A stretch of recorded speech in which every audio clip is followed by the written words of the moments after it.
Good morning students. હવે જુઓ કે ગયા વખતના લેક્ચરમાં આપણે ગતિના એક દાખલાઓ વિશેની વાત કરી ગયા કે એમાં તમને એ દાખલાઓમાં શું કરે કે પદાર્થનું સ્થાન સમય સાથે કઈ રીતે બદલાય છે એ દર્શાવતું એક સમીકરણ આપે અને એ સમીકરણ પરથી પદાર્થના જુદા જુદા સમયે વેગ કે પ્રવેગ શોધવાનું પૂછે. તો કેવી રીતે ગણી શકાય આપણે જોઈ ગયા અને એમાંથી આપણે ખાસ અગત્યના 3 તારણો મળે, 3 નિષ્કર્ષ મળે કે જેનો ઉપયોગ આપણે ઓબ્જેક્ટિવ પ્રશ્નોને સોલ્વ કરવા માટે કરી શકીએ. અને 3 નિષ્કર્ષ આપણે ક્યાં યાદ રાખવાના કે પહેલું તો જો x અને t નો સંબંધ દર્શાવતું સૂત્ર એ t નું સુરેખ સમીકરણ હોય તો પદાર્થ નિયમિત ગતિ કરતો હોય એટલે કે એનો વેગ સમય સાથે અચળ રહેતો હોય. આ એક નિષ્કર્ષ. બીજામાં જો x અને t માટેનું સમીકરણ એ t નું દ્વિઘાત સમીકરણ હોય એટલે t ની મહત્તમ ઘાત 2 હોય તો એવા સંજોગોમાં એક કણ એ પ્રવેગી ગતિ કરતો હોય પણ એનો પ્રવેગ અચળ હોય એટલે અચળ પ્રવેગી ગતિ કરતો હોય, એનો વેગ સમય સાથે સતત બદલાતો હોય તો પ્રવેગ અચળ રહેતો હોય એટલે અચળ પ્રવેગી ગતિ હોય.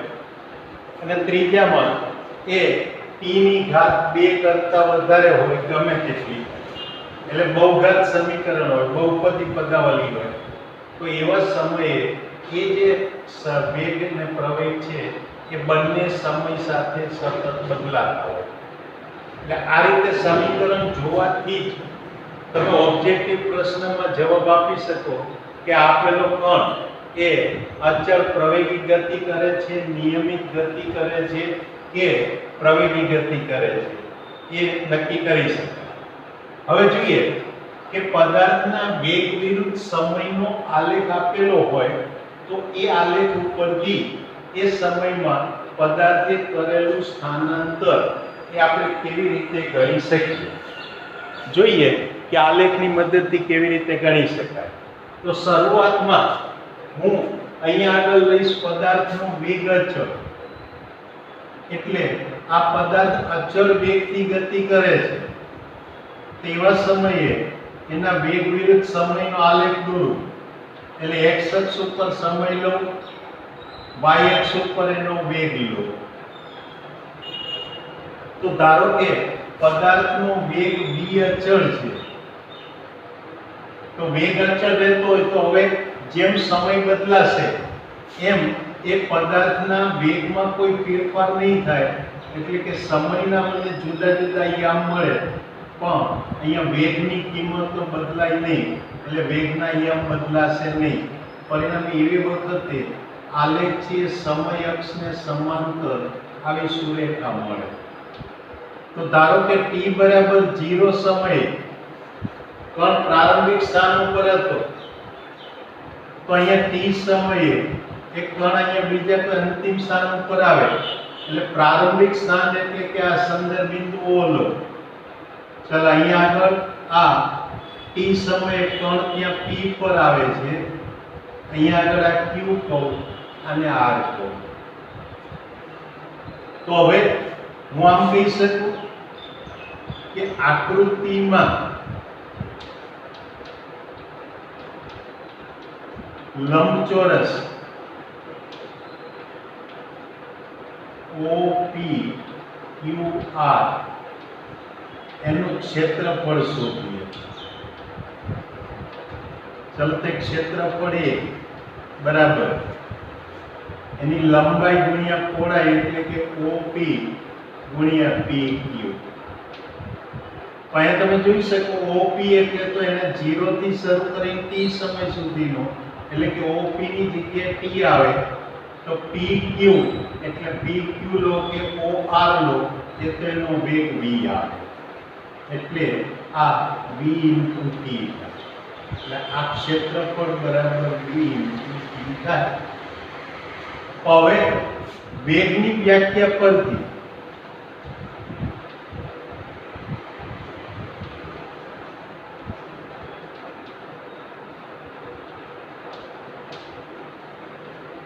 અહીંયા વેગ v બરાબર x/t કે જ્યાં x બરાબર t સમયમાં કોણનું થતું કુલ સ્થાનાંતર.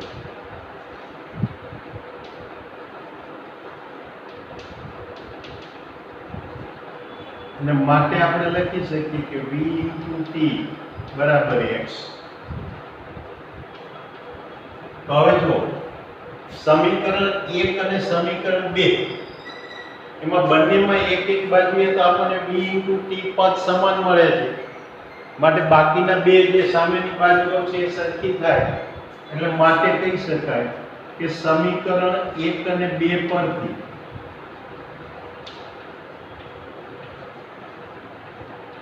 હું આમ લખી શકું કે આ v વિરુદ્ધ t ના આલેખનું,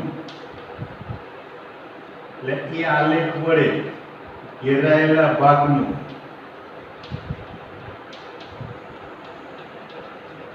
ક્ષેત્રફળ બરાબર એ તે સમય દરમિયાન થતું કણનું સ્થાનાંતર આપે.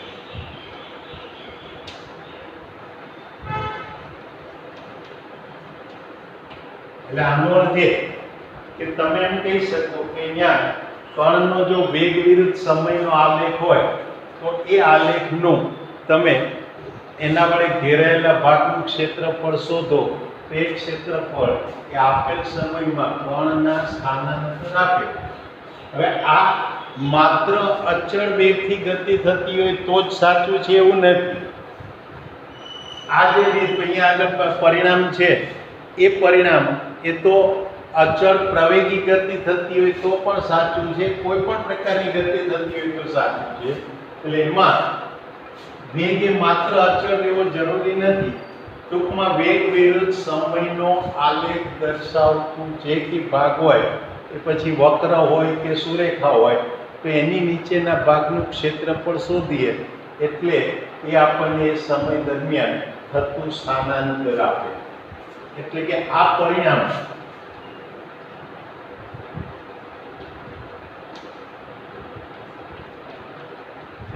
એ ચલ વેગ માટે પણ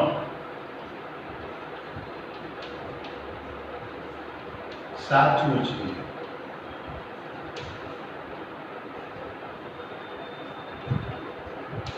ટૂંકમાં તમારે કોઈ પણ પ્રકારની ગતિ હોય એ ગતિ દરમિયાન સ્થાનાંતર જોઈતું હોય તો એ સમય દરમિયાન કણના જે વેગ બદલાતા હોય એ વેગ વિરુદ્ધ સમયનો તમારે આલેખ દોરવાનો અને એ આલેખનું વડે ઘેરાયેલા ભાગનું ક્ષેત્રફળ શોધો એટલે એ ક્ષેત્રફળ તમને એ સમય દરમિયાન થતું કણનું સ્થાનાંતર દર્શાવે. એટલે આ આપણી પાસે એક અહીંયા આગળ પરિણામ મળે. હવે અહીં અચળ પ્રવેગી ગતિના, હવે આપણે જોઈશું અચળ પ્રવેગી ગતિ એના સમીકરણ.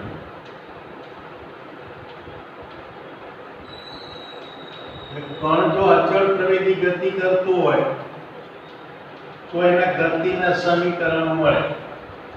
એટલે ગતિના સમીકરણો એનો અર્થ એ કે કણના વેગ, પ્રવેગ, સ્થાનાંતર અને સમય એની વચ્ચે સંબંધ દર્શાવતા જે કંઈ સમીકરણ મળે એને એના સમીકરણ કહેવાય, ગતિના સમીકરણ કહેવાય. પણ અહીંયા આપણે એક મર્યાદા મૂકીશું કે કણની ગતિ દરમિયાન એનો પ્રવેગ સમય સાથે અચળ રહે છે, માટે એવી ગતિને અચળ પ્રવેગી ગતિ કહેવાય. અને એવી અચળ પ્રવેગી ગતિના આપણે સમીકરણોની વાત કરવાની છે. એટલે પહેલી એક વાત કે જો ગતિ દરમિયાન કણનો પ્રવેગ અચળ રહેતો હોય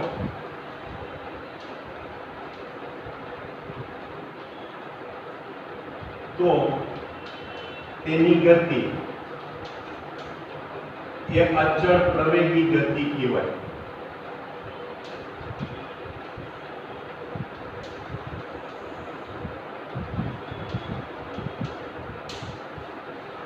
હવે આવી ગતિ માટે જો કણનો પ્રારંભિક વેગ એને u કહો અને t સમયને અંતે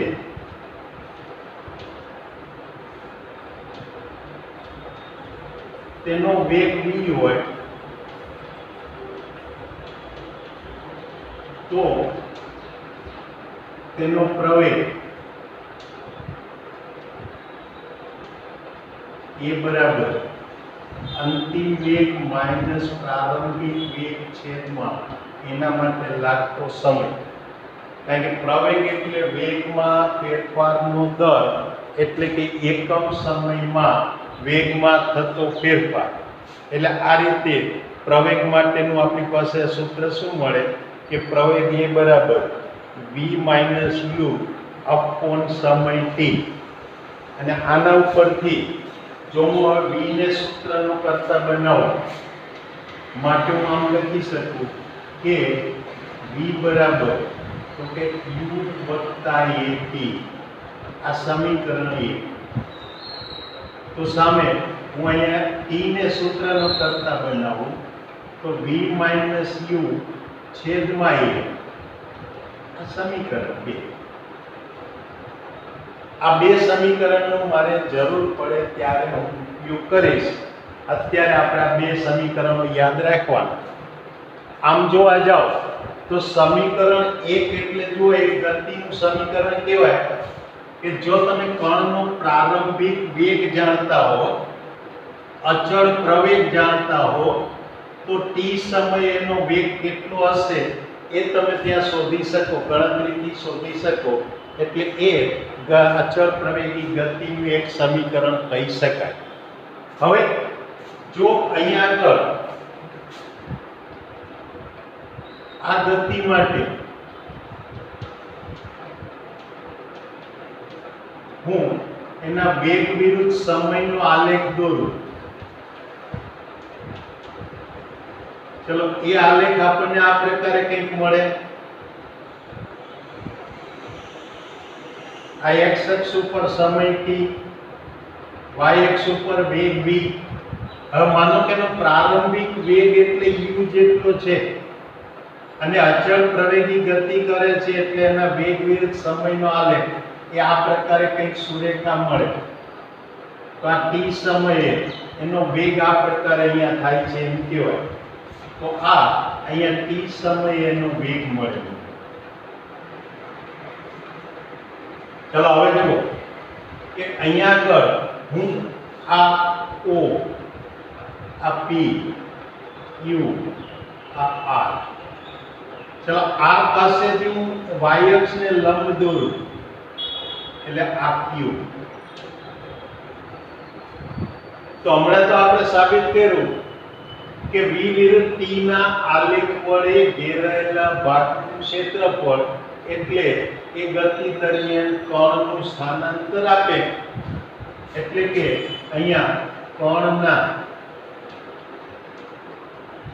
વેગ વિરુદ્ધ સમયના આલેખ વડે ઘેરાયેલા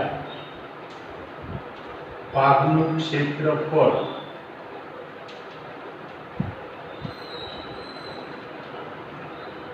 તે ગતિ દરમિયાન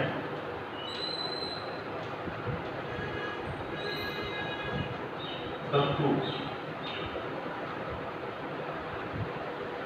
કણનું સ્થાનાંતર દર્શાવે.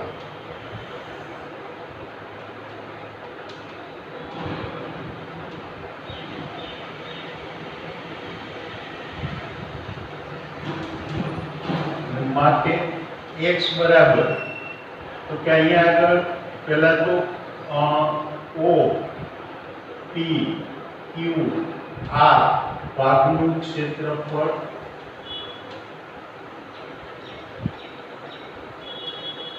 વત્તા બીજું એટલે કે ઓ પેલા આર ક્યુ અને સોરી ઓ પી ક્યુ આર અને એસ તો એટલે અહીંયા આગળ આઈએસ આર અને આ બીજું એટલે આર ક્યુ એસ નું ક્ષેત્રફળ.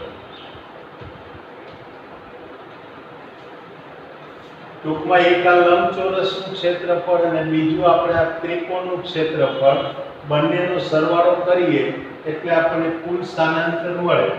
ચાલો આ ભાગનું ક્ષેત્રફળ એટલે તમે જુઓ તો જ્યારે આ લંબચોરસ ભાગ હોય ત્યારે કણનો વેગ એટલે u હતો માટે આ u * t મળે.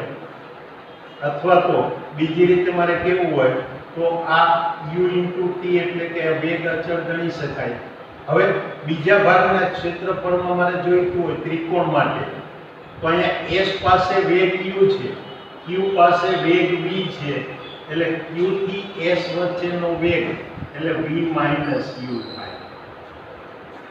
અને ત્રિકોણના ક્ષેત્રફળ માટે તમને ખબર છે કે 1/2 પાયો ગુણ્યા વેગ એટલે કે વત્તા 1/2 ચલો પાયો એટલે કે અહીંયા આગળ rs વેગ એટલે કે sq અને માટે હું શું કહી શકું કે x બરાબર પહેલા તો કે ut વત્તા 1/2 rs એટલે સમય t અને sq એટલે કે v - u. આપો આને સાદુરૂપ. ચલો આને સાદુરૂપ આપો તો આ ut વત્તા આ 1/2t. હવે અહીંયા આગળ તમે સમીકરણ 1 ઉપર આવો પ્રવેગના વ્યાખ્યા ઉપર તો આના ઉપરથી હું શું કહી શકું કે v - u બરાબર a * t એટલે કે આની જગ્યાએ a * t લખી શકાય કે જે ક્યાંથી આવ્યો તો કે પ્રવેગની વ્યાખ્યા પરથી.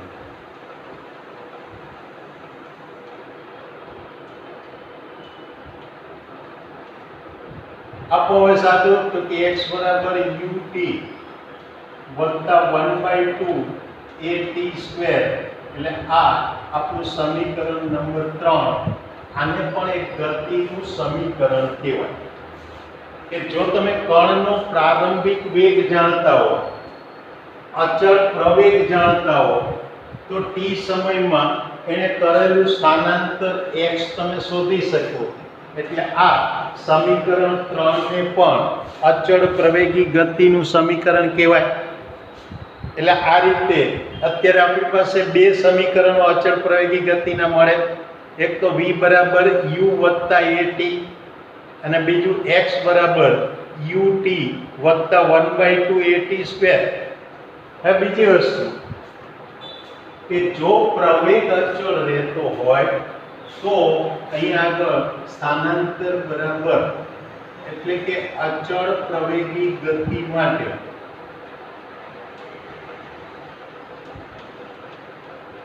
એના માટે તમે લખી શકો કે સરેરાશ વેગ બરાબર સ્થાનાંતર ભાગ્યા સમય લખી શકાય. સરેરાશ વેગ લો એટલે સરેરાશ વેગ એટલે કે એનો અંતિમ વેગ વત્તા પ્રારંભિક વેગ ભાગ્યા 2. કારણ કે વેગ સમાન રીતે સમય સાથે બદલાય છે, પ્રવેગ અચળ છે માટે સરેરાશ લેવું હોય તો એ અંતિમ અને પ્રારંભિક બે મૂલ્યોનો સરવાળો લઈ અને 2 વડે ભાગીએ તો આપણને સરેરાશ મળી જાય. એટલે આ રીતે સરેરાશ બરાબર u વત્તા v/2. તો આ બાજુ સ્થાનાંતર x ના છેદમાં t. હવે આમાં v ની કિંમત હું પહેલા સમીકરણ 1 પરથી મૂકું એટલે કે અહીંયા સમીકરણ 1 પરથી v ની કિંમત મૂકીએ.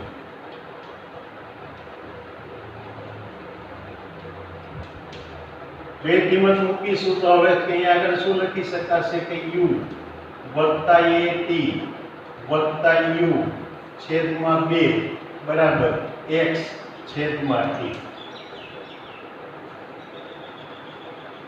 અને માટે અહીંયા આગળ લખાય 2u વત્તા at છેદમાં 2 x upon t. તો હવે આના બે વડે ભાગીશું એટલે આ શું થઈ ગયું u, આ 1/2t is equal to x upon t અને માટે અહીંયા જો આગળના સમીકરણ જેવું જ મળે કે x બરાબર ut વત્તા 1/2 at square.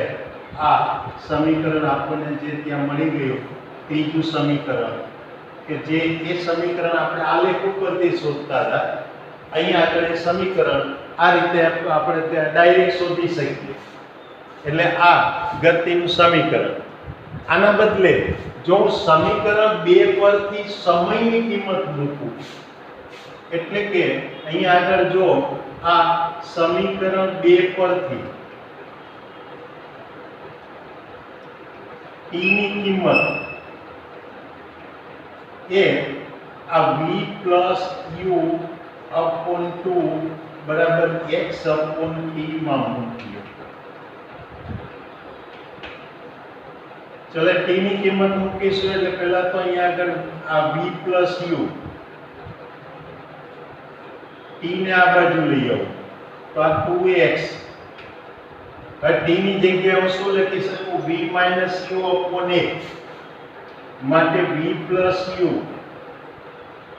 into v minus u upon a equal to 2ax. હવે એને સામે લઈ જાઓ, આ a plus b a minus b પ્રકારના અવયવ થયા એટલે આ કિંમત મળે v square minus u square બરાબર 2ax. એટલે આ આપણી પાસે સમીકરણ નંબર 4. તો આને પણ તમે ગતિનું એક સમીકરણ કહી શકો કે જેમાં તમે એનો પ્રારંભિક વેગ જાણતા હો, અંતિમ વેગ જાણતા હો, અચળ પ્રવેગ જાણતા હો, તો x એનું વેગ v થાય ત્યારે સ્થાનાંતર કેટલું થયું હશે એ તમે જાણી શકો, શોધી શકો. એટલે આ આપણને અચળ પ્રવેગી ગતિના સમીકરણો મળે. જો ફરીથી જોઈ જાઓ કે આજની આપણા લેક્ચરમાં આપણે શું વાત કરી ગયા, તો કે પહેલી એક વાત એ કે પદાર્થના વેગ વિરુદ્ધ સમયના આલેખ લઈએ તો એ આલેખનો પેલા વડે ઘેરાયેલા ભાગનું ક્ષેત્રફળ એટલે એ સમય દરમિયાન પદાર્થનું જે સ્થાનાંતર થાય એ સ્થાનાંતર દર્શાવે. એટલે આ રીતે આલેખ ઉપરથી પણ તમે સ્થાનાંતર શોધી શકો. બીજું આપણે અચળ પ્રવેગી ગતિના સમીકરણો માટે વાત કરી તો અચળ પ્રવેગી ગતિ કોને કહેવાય? કે જે ગતિ દરમિયાન કણનો પ્રવેગ અચળ રહેતો હોય તો એને અચળ પ્રવેગી ગતિ કહેવાય અથવા નિયમિત પ્રવેગી ગતિ કહેવાય. મિત્રો યાદ રાખજો, કન્ફ્યુઝન થશે નિયમિત ગતિમાં અને નિયમિત પ્રવેગી ગતિમાં. જો નિયમિત ગતિનો અર્થ એ કે એમાં વેગ અચળ રહેતો હોય અને વેગ અચળ રહેતો હોય તો પ્રવેગ તો શૂન્ય જ હોય. જ્યારે નિયમિત પ્રવેગી ગતિમાં એ પ્રવેગ અચળ રહેતો હોય અને પ્રવેગ અચળ રહેતો હોય તો વેગ શૂન્ય હોતો નથી. એટલે વેગ એ સમય સાથે બદલાતો જાય એટલે વેગ અચળ પણ ના હોય અને શૂન્ય પણ ના હોય. એટલે આ બે વાક્યમાં તમે ભેદ યાદ રાખજો કે નિયમિત ગતિ અને નિયમિત પ્રવેગી ગતિમાં શું ફેરફાર છે. તો આ રીતે આ નિયમિત પ્રવેગી ગતિના સમીકરણો આપણને મળે. હવે આવતી વખતના લેક્ચરમાં આપણે અહીંયા આગળ જોઈશું કે સાપેક્ષ વેગ કોને કહેવાય. એટલે સાપેક્ષ વેગ વિશેની વાત કરીએ એટલે આ ચેપ્ટર એટલે કે આ પ્રકરણ આપણું ત્યાં આગળ પૂર્ણ થશે. એટલે આવતી વખતના લેક્ચરમાં આપણે આ પ્રકરણને પૂર્ણ કરી દઈશું. ત્યાં સુધીમાં તમે આને લગતા જે કંઈ દાખલાઓ વગેરે તમારી પાસે ટેક્સ્ટ બુકમાં છે એ દાખલાઓને ગણવાની પ્રેક્ટિસ શરૂ કરી દો અને એમાં સમજ ન પડે તો તમે હવે પછીથી જ્યારે પણ તમારા જે વર્કશીટ લેવા આવો ત્યારે તમે પર્સનલ કોન્ટેક કરી અને એ ડિફિકલ્ટી સોલ્વ કરાવી શકશો, અથવા તો આપણે અહીંયા આગળ ઝૂમ ઉપર ડિફિકલ્ટી સોલ્વિંગ લેક્ચર એના માટેની કંઈક વ્યવસ્થા સ્કૂલ તરફથી કરવામાં આવશે, તો એ વખતે તમે આ ડિફિકલ્ટી પૂછી શકશો. એટલે ત્યાં સુધીમાં તમારે આ ચેપ્ટરની તૈયારી શરૂ કરી દો. યાદ રાખજો મિત્રો, રોજે રોજનું કામ કરતા રહેજો. દાખલાઓ દરરોજ 5 દાખલા ગણતા રહેજો, તો જ તમે દાખલાઓમાં કે ફિઝિક્સમાં માર્ક્સ સહેલાઈથી ધારો એટલા લાવી શકશો. નહીંતર એ માર્ક્સ લાવવા થોડા મુશ્કેલ પડે. એટલે હવે આવતી વખતે આપણે મળીએ, ત્યાં સુધી રજા લઈએ. આવજો. Good bye.